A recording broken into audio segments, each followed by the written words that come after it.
terime ziba ziraje ngo ihene yishe mucoma. Naje kuvuga ko Rayon Sport nyine itsinzwe na Mukura. Umva match hariyo imaze kurya icya kabiri kimwe cya Freddy urumva Rujugiro araje azamu banyamakuru arazamuka naramubonye ati Lorenzo ati cana kamera ntunge kamera ndayicana arasakuza ati ihene yishe mucoma ati igikuba kiracitse ihuye ewa narivovota cyane abayibonye nashyize kuri social media ewa match ya APR birabaye ejo APR kimara kurya kimwe kikimara kwinjira kiyo bita Edouard abareo bafashe Rujugiro ko bari barebye match y'amagara baramuzamura baramunzanira mu banyamakuru bamwasamura umunwa bati Rujugiro tangaza vuga ko ihene nyuma yo kwica mucoma ihitanye na nyirakabari naratinye nanze kumufata yanze kuvuga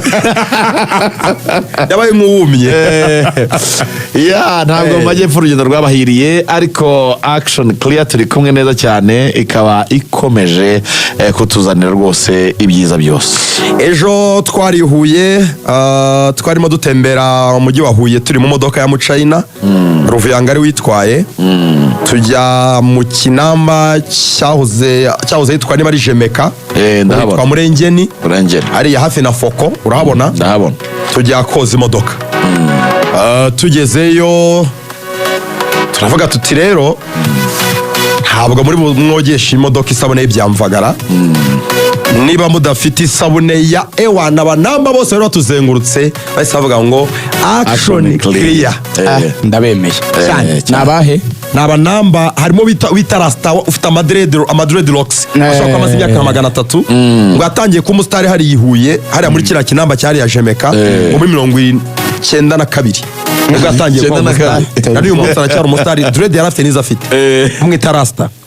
araho yariteretse abantu baramwubaha cyane niwe mustari hari muri icyo kinamba naravuze ngo niba mudafite isabune ya bahita basubiza ngo Action Clear ubwo n'abantu bazamuye akabido kari 5 bari bayifite wagize ubwo baracangakirwa bata abantu n'abasirimu cyane bavomye indobo y'amazi yari 20 indobo ijya mu ijerekani yose baravuze ngo isabune yindi yose dukoresha yisanzwe tugura amabutiki isanzwe itari Action Clear ngo buri dushyiramo udufuniko tw'akabido 2 ariko Action Clear ushyiramo kamwe n'igice kubera ko urufuro rwayo rurihuta cyane imodoka ya Muchina imwe y'umukara ya Hyundai ewana barayogeje iminota mike yarahumuraga nka biki isabune rero Action Clear si yose imodoka gusa harimo na Savo liquide ikoreshwa mu koza ibyombo abantu bambonye nimo koza ibyombo muri restaurant imwe hariya nasanze bayifite barimo koza ibyombo bitangira ipfa kwero ryo yoza neza ipfa njya koza abantu bari social media ngira ngo barayibonye nagize ipfa njya koza so ubwo rero nindi yose iyo ngiyo imesa imisatsi ya shampoo toilet cleaner ikora mu bwiherero ewana isabune yose ndetse na za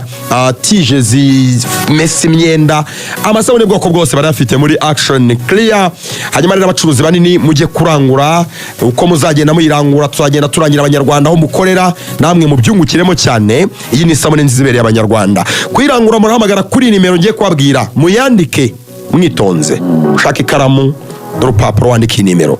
07 89 3 6 15 ndayisubiramo 07 89 3 6 15 ni Action Clear. Hanyuma rero match iraba Mukura Victory Sport yica ibyishimo by'abareba bari bamanutse ari benshi cyane stade mpuzamahanga ya Huye yaburaga nk'abantu nka 800 kugira ngo yuzure neza cyane yarimo abantu bagera mu 600 na magana hafi 7 hari n'abantu babyitiranyije nabonye baratwaye amakuru atari yo kuri social media barimo trollinga ngo stade ya Huye yambaye ubusa match mbere ko itangira imvura yaraguye nyinshi imvura nyinshi iguye abantu ntibajya kwicara hamwe hadatwikiriye bajya kwitsindagira hatwikiriye niyo mpamvu VIP abantu benshi bari bahagaze abanyamakuru twese duhagaze ahantu hicara abanyamakuru hari cyabafana yego abandi bahagaze ku ntebe kubera ko imvura yaraguye nyine igwa match itaratangira mu kwinjiza biragorana bajya nyine hatwikiriye bose so abantu rero babonye bira bihande bidatwikiriye birimo ubusa ntabwo ari uko abafana batarimo, Bari bahari. amatike hafi yose yaracurujwe, hasigaye make gusa. So nuko bagiye ahantu hatwikiriye kubera imvura, ngira ngo ayo makuru ntabwo abantu bayamenye, ariko vraiment abafana bari bahari kandi hari ambiance. Ikipe ya Mukura yica ibyishimo by'abareba kubera ko ni umukino bagiye gukina bafite amanota 35.